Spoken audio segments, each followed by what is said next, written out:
la coparentalité se résume de façon très courte avec l'expression travail d'équipe. Donc, c'est deux parents qui font le choix de travailler en équipe pour le bien-être de leurs enfants à court, moyen et long terme. Ça peut avoir un impact sur la famille de plusieurs façons, parce que la famille, on peut voir ça comme une bulle, hein, c'est un mot à la mode en ce moment. Donc, comme une bulle familiale, puis toutes les relations interpersonnelles entre les parents, entre les enfants, les parents, les enfants, tout ça, ça vient bouger et impacter l'harmonie justement de la famille. Donc, si les parents sont en mesure de bien communiquer ensemble et d'avoir une bonne voie, un bon chemin tracé pour les enfants, l'harmonie est plus disponible. Et donc, à ce moment-là, quand il y a plus d'harmonie, les enfants ont plus d'espace, plus de place et d'opportunités pour se développer, pour être stimulés, pour apprendre, grandir, expérimenter.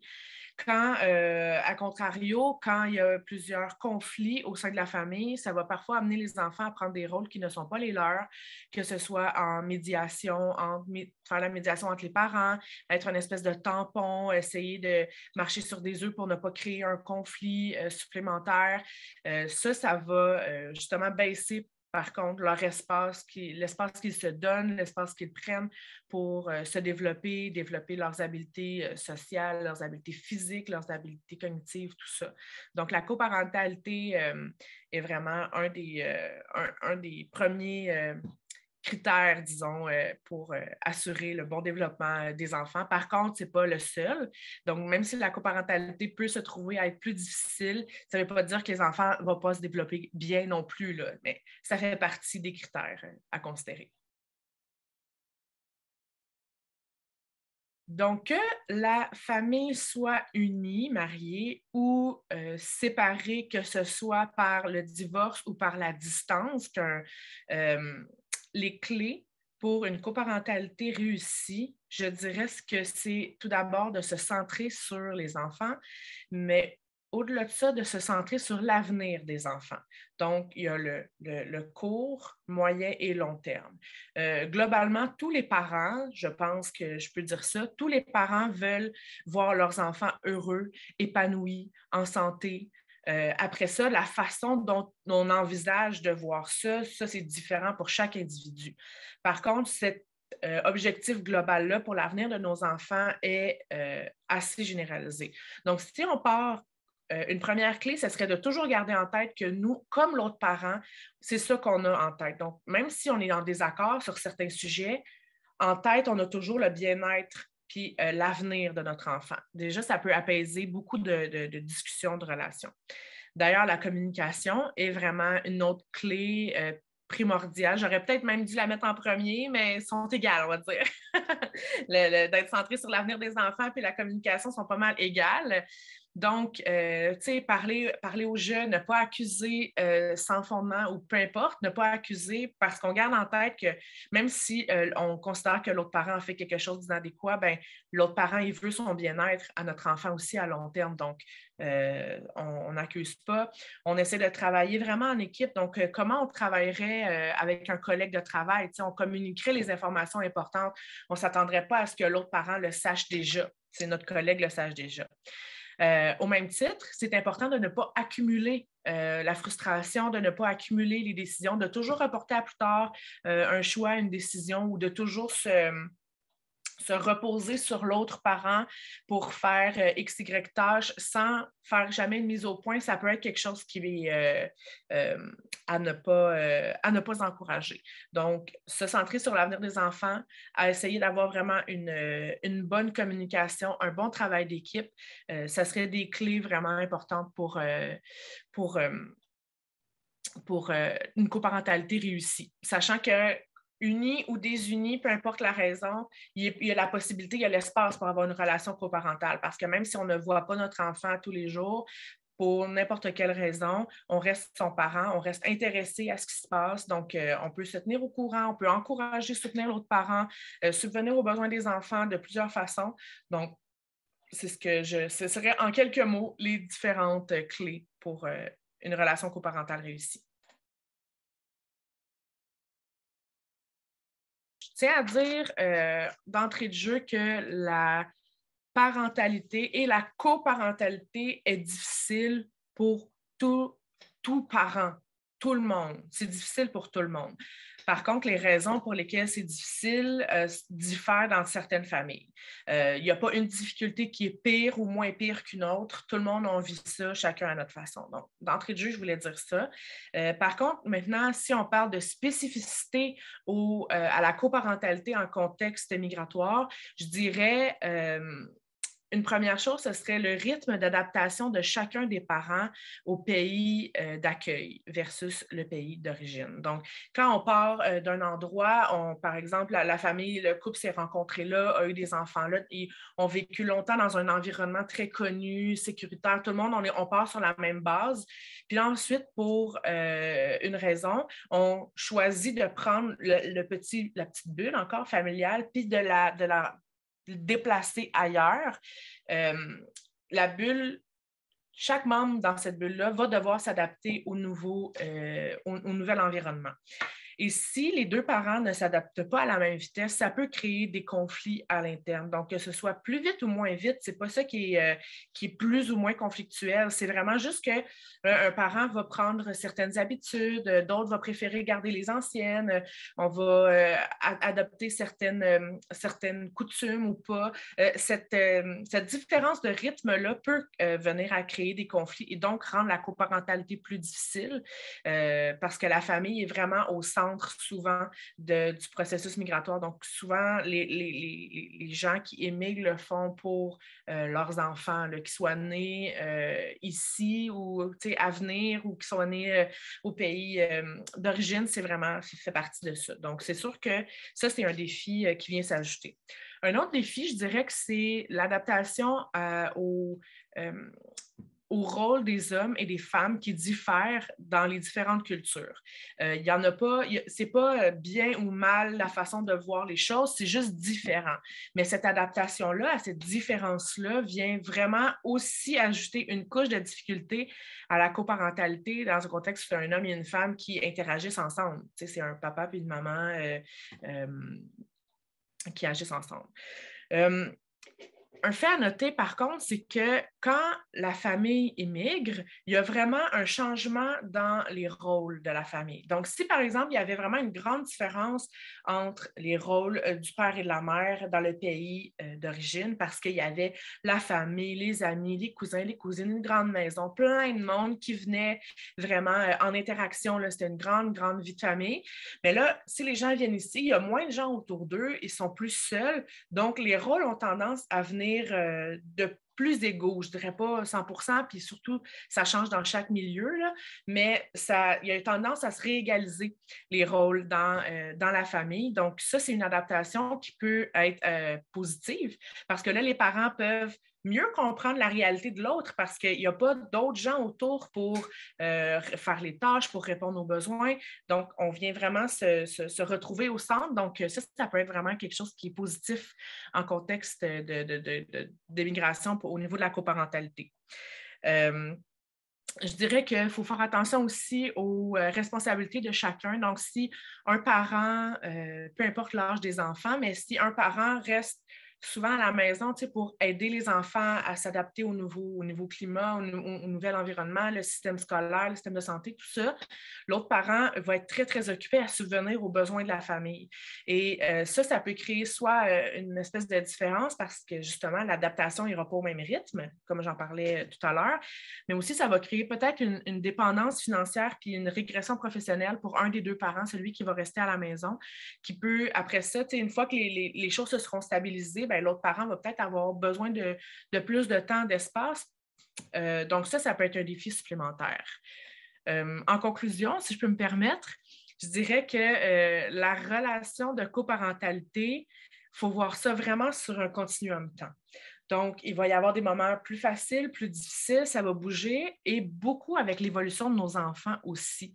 Nos enfants, quand ils sont dans le 0-5 ans, ils ont des besoins X, Y, Z, le 6-12, l'adolescence, la vie adulte. Donc, on reste des coparents tout au long de l'évolution de nos enfants. On reste des coparents tout au long de notre propre évolution d'homme ou de femme.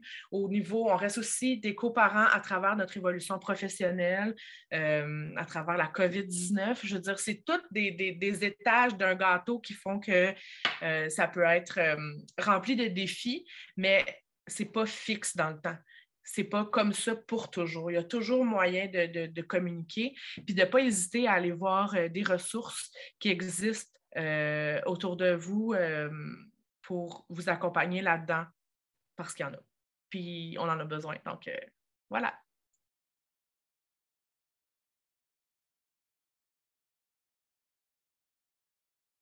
L'autorité parentale permet aux parents de prendre toutes les décisions qui concernent le bien-être de leur enfant. Ça fait en sorte que les parents ont le droit, en fait, le devoir de surveiller leur enfant, de protéger l'enfant physiquement et psychologiquement, veiller à sa santé et sa sécurité, le nourrir, l'éduquer et à faire son entretien de jour à jour. En contrepartie, les parents ont le droit de prendre toutes les décisions nécessaires au bien-être de leur enfant. Donc, ces décisions concernent notamment le lieu de résidence, la langue, les écoles, les activités, les soins de santé, les traitements médicaux, la religion, etc. Il est à noter que les éléments reçoivent une interprétation large par les tribunaux. Donc, par exemple, la notion de soins et santé peut inclure tant la vaccination, mais aussi le perçage des oreilles ou la porte d'appareil d'orthodontique. Donc, les parents peuvent aussi déléguer certains attributs de l'autorité parentale de façon temporaire, comme par exemple lorsqu'ils confient la garde, la surveillance de leur enfant à un gardien. Enfin, il est à noter que les deux parents sont titulaires de l'autorité parentale, peu importe qu'ils soient mariés, conjoints de fait ou séparés, et peu importe leur modalité de temps parental. Donc, les deux parents conservent l'autorité parentale, quitte à l'exercer parfois à distance, disons, et ils doivent se mettre d'accord pour toute décision importante qui concerne leur enfant. Les deux parents ont le droit de recevoir toutes les informations qui concernent leur enfant, notamment de consulter les dossiers médicaux, scolaires, et peuvent tous les deux assister aux rencontres avec les professionnels et aux rendez-vous médicaux ou scolaires des enfants. Lorsqu'il y a un désaccord qui intervient entre les parents au sujet d'une décision importante qui concerne l'enfant, la question peut être soumise au tribunal si jamais il n'y a pas d'entente entre les parties. Il est de même quand un des deux parties décide de s'imposer et imposer une décision à l'autre parent et que l'un des deux parents refuse de communiquer des informations importantes au sujet de l'enfant.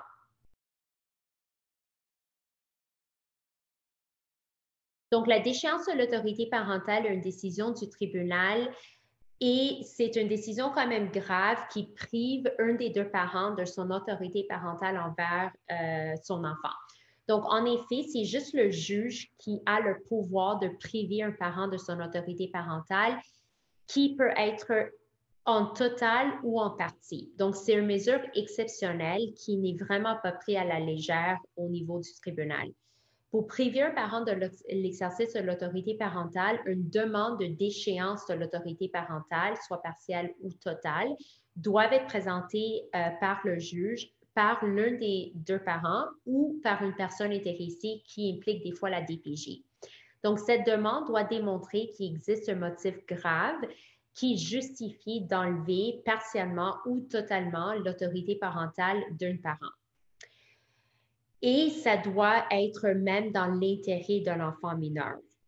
Donc, la loi ne précise pas ce qui est considéré comme un motif grave, mais les juges reconnaissent que les comportements qui peuvent porter atteinte à la sécurité de l'enfant, de même que les manquements sérieux et injustifiés aux devoirs des parents, constituent des motifs graves. Mais c'est quand même exceptionnel.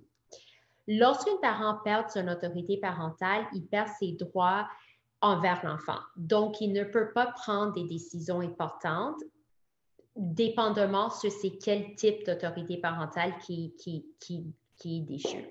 Donc, le parent doit toutefois continuer d'assumer ses obligations envers l'enfant, notamment, il doit payer une pension alimentaire, il doit contribuer à ses besoins pour son bénéfice. mais dans des cas particuliers, la déchéance de l'autorité parentale peut contribuer à rendre l'enfant admissible à l'adoption. Pour sa part, l'enfant conserve tous ses droits, notamment, en fait, tous ses droits, même du parent déchu. Donc, c'est ça. Donc, il est possible pour un parent déchu pour faire une demande afin de récupérer son autorité parentale. Ce parent déchu doit prouver qu'il y a des changements importants qui sont survenus dans cette situation qui donnent droit à revoir son autorité parentale. Par exemple, il a réglé ses problèmes, il peut assumer maintenant ses responsabilités en tant que parent. Il doit démontrer que c'est dans l'intérêt de l'enfant mineur qui récupère son autorité parentale. C'est ça. Donc, ça fait le tour vraiment de la déchéance de l'autorité parentale.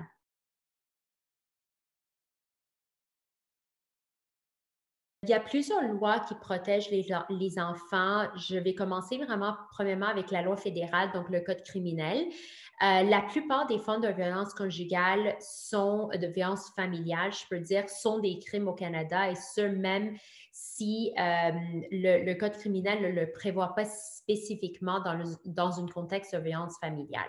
Les accusations criminelles peuvent comprendre des infractions relatives à la violence psychologique, la violence physique, sexuelle, les infractions relatives à l'administration de la justice, les infractions relatives à certaines formes de violence psychologique, émotionnelle, en parole ou en action, les infractions relatives à la négligence et à l'exploitation financière. Donc, le Code criminel prévoit également un certain nombre de dispositions qui protègent les victimes dans ces situations. Où il y a un mauvais traitement par un ou une conjointe ou conjoint dans un contexte où un des deux est victime de violence conjugale. Ça, c'est la première loi, le Code criminel. Les autres lois sont, je peux vous parler de la loi sur la protection de la jeunesse, donc la loi en fait, la DPJ. Donc, au Québec, la loi de la protection de la jeunesse prévoit que le directeur de la protection de la jeunesse, la DPJ, peut intervenir lorsque la sécurité et le développement d'un enfant est compromis. Donc, son intervention et les mesures de protection qui seront prises vont dépendre sur la situation de l'enfant. Les motifs de compromission sont des abus sexuels, des abus physiques, l'abandon de l'enfant, la négligence sur le plan éducatif ou sur le plan de santé, les mauvais traitements psychologiques, etc. Donc, la compromission peut émaner de l'enfant lui-même ou sinon d'un autre partie. Et il est important de souligner que les mauvais traitements psychologiques incluent aussi l'exposition de l'enfant à la violence familiale. Donc, si les parents se chicanent devant l'enfant, ça peut être un motif de compromission au niveau de la DPJ. En somme, la présence ou non d'un motif de compromission reposera principalement sur l'évaluation de la situation et du cas par cas. Parmi les mesures qui peuvent être prises par la DPJ, ça peut être de façon volontaire par le consentement des deux parties ou ça peut être une ordonnance d'un juge. Donc, il y a notamment, on peut interdire même les contacts entre les enfants et le parent, obliger l'enfant à aller à l'école, confier l'enfant à un membre de la famille, une famille d'accueil, convoquer les parents à des rencontres avec un intervenant de la DPJ. Donc, il y a beaucoup de mesures qui peuvent être prises par le directeur de la protection de la jeunesse. On voit ça très souvent dans des dossiers de violence conjugale que la DPJ intervienne dans le dossier pour aider les enfants.